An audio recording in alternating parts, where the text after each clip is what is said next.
हामी नेपाली कांग्रेस भन्दा बाहिर नेपाल विद्यार्थी संघले हामी गएको छैनौं। त्यो हामी कल्पना पनि गर्न सक्दैनौं।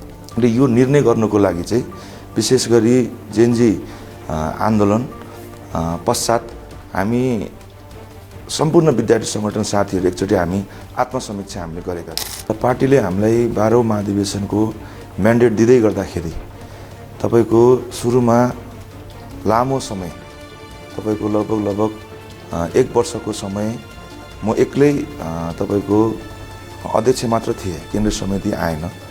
र त्यसपछि ठूलो आकारको एउटा चाहिँ जम्बो केन्द्रीय समिति आयो र त्यसपछि हामीले अहिलेको समय अनुकूल चाहिँ विधान परिमार्जनको निम्ति हामीले विधान समिति बनायौं र विधान समिति पनि एकदम धेरै तपाईको रसाकसीमा अत्यन्त धेरै किचोलो गुटगट पार्टीकोबाट प्रत्यक्ष हस्तक्षेपको बावजुद पनि हामीले समिति बनायौं र त्यो समितिले लामो समय विधानको लागि काम गर्यो र विधान हामीले पार्टीलाई बुझायौं र हामीले पार्टीलाई बुझाइसकेपछि तत्कालीन पार्टीबाट चाहिँ त्यो विधान लामो समयपछि प्रस्तावबाट पारित भयो।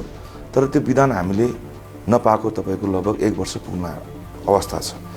यदि हामीले त्यो विधान समयमै पाएको भए हामीले जुन सेप्टेम्बर 8 भन्दा अगाडि नेपाल विद्यार्थी संघको 12औं महाधिवेशन सम्भव भइसक्थ्यो र हरेक कुराहरुमा हरेक साना डिसिजनहरुमा विशेष गरी पार्टी लिडरशिपसँग पार्टीको पदाधिकारीहरुसँग हामीले समन्वय गरिराख्नु पर्ने एउटा विज्ञप्ति निकाल्न पनि पटक हामीले चाहिँ तपाईको जानकारी गराउनु पर्ने यस्ता धेरै चाहिँ कुराहरु तपाईलाई म के भन्न चाहन्छु भने हामी नेपाली कांग्रेस भन्दा बाहिर नेपाल विद्यार्थी संघले हामी गएको छैनौं। त्यो हामी कल्पना पनि गर्न सक्दैनौं। हाम्रो आइडियोलोजी, हाम्रो विचार, हाम्रो नीति हामी सबै ढंगबाट नेपाली कांग्रेस बीपी कोइरालाज्यूले प्रत्याभूत गर्नुभएको लोकतान्त्रिक समाजवाद हामी त्यसप्रति पूर्ण प्रतिबद्ध छौं।